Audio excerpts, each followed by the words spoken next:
أهلا وسهلا بيكم. بيغيب علينا قوي وقت المشاكل ما بتحصل لنا حاجة مهمة قوي، وهو إن احنا نتعاطف مع نفسنا. بنفضل نجلد في ذاتنا ونعذب في نفسنا ونراجع الموقف مرة واتنين وعشرة، يا ترى أنا كنت غلطان، يا ترى أنا كنت صح ولا غلط، يا ترى تصرفي اللي أنا عملته ده تمام ولا لأ.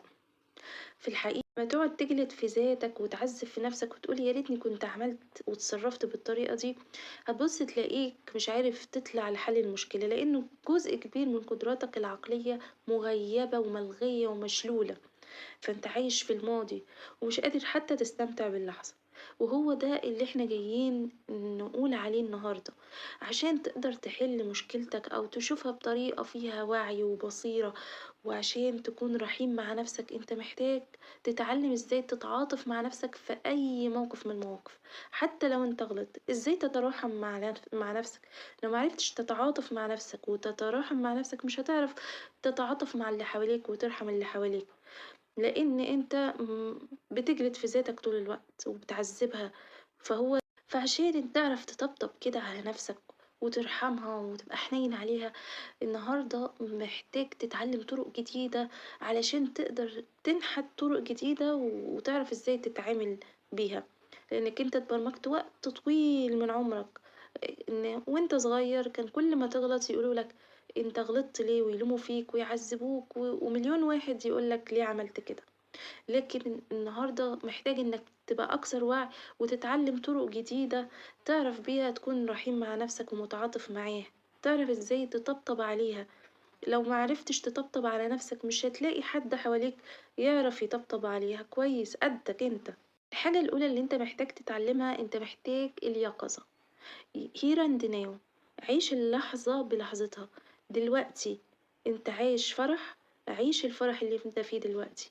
دلوقتي انت عايش حزن، عيش الحزن اللي انت فيه دلوقتي.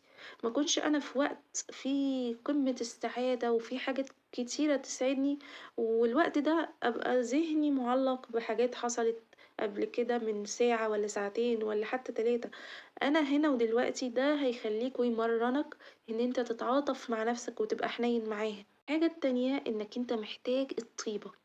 زي ما انت كده طيب مع الناس، خليك طيب مع نفسك.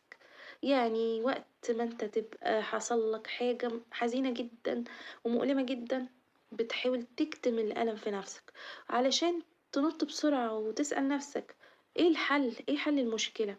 على كون ان انت عايز تنط للخطوة السريعة دي انك تحل المشكلة وتكتم الألم علشان تبقى كويس، فده هيخليك مش كويس. هيخليك برضك في نقطة انك عمال طول الوقت مخنوق ومتضايق ومش هتلاقي حل لمشكلتك، لان انت من جواك لازم تصلح اللي جواك الاول. زي لما يكون واحد صاحبك كده، لو حد صديقك وانت بتحكي له وتفضفض معاه، فهو جاي قالك انت اللي غلطان يا عم، انت غلطان، انسى بقى وحاول ان انت ايه، تبقى كويس.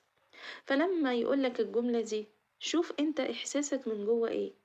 هو الوجه الظاهر ان صديقك ده بيحاول يساعدك، بس هل هو فعلا داخليا ساعدك؟ لا، بالعكس، وخلاك في وضع اسوأ. لكن لما تلاقي صديق تاني فعلا حقيقي هيعرف يساعدك، لما يقولك انا جنبك، انا معاك مهما لو انت غلطت، حتى مهما حصل انا جنبك ومش هسيبك. لما الصديق ده فعلا يقولك كده، هتحس بايه؟ حتى لو ملقتش حل لمشكلتك، هتحس فعلا احساس الرحمة والحب، احساس الطبطبة، احساس الحنية. ده كفيل اصلا انه يخليك. الحاجة التالتة عشان تتراحم وتتعاطف مع نفسك، محتاج إنسانيتك المشتركة. يعني محتاج ان انت تشوف مشكلتك واللي انت فيه دلوقتي والظروف دي مش انت لوحدك اللي فيها. في ناس كتيرة اللي عندها برضو حاجات قاسية في حياتها، في اللي فاقد شخص عزيز، في اللي عنده مرض، في اللي عنده فقر، في اللي عنده حاجات قاسية جدا وصعوبات جدا في حياته. مش انت لوحدك. لكن لما تشوف نفسك ان انت الوحيد اللي مشكلتك هي اكبر حاجة في الدنيا، فده هيعزلك عن نفسك وهيعزلك عن اللي حواليك. التراحم مع نفسك هيخليك تشوف المشكلة بمنظور جديد، في قبول، في معنى جديد ان دي هي الإنسانية. ولقد خلقنا الإنسان في كبد. هيخليك تشوف المشكلة بمعنى إنساني، وكل اللي حصل لك بمعنى إنساني.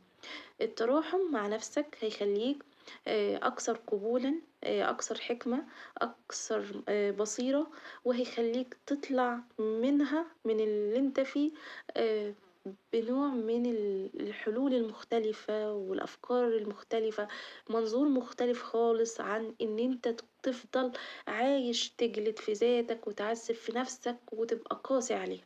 شكرًا ليكم، أتمنى إن أنتم تكونوا استفدتوا من الفيديو.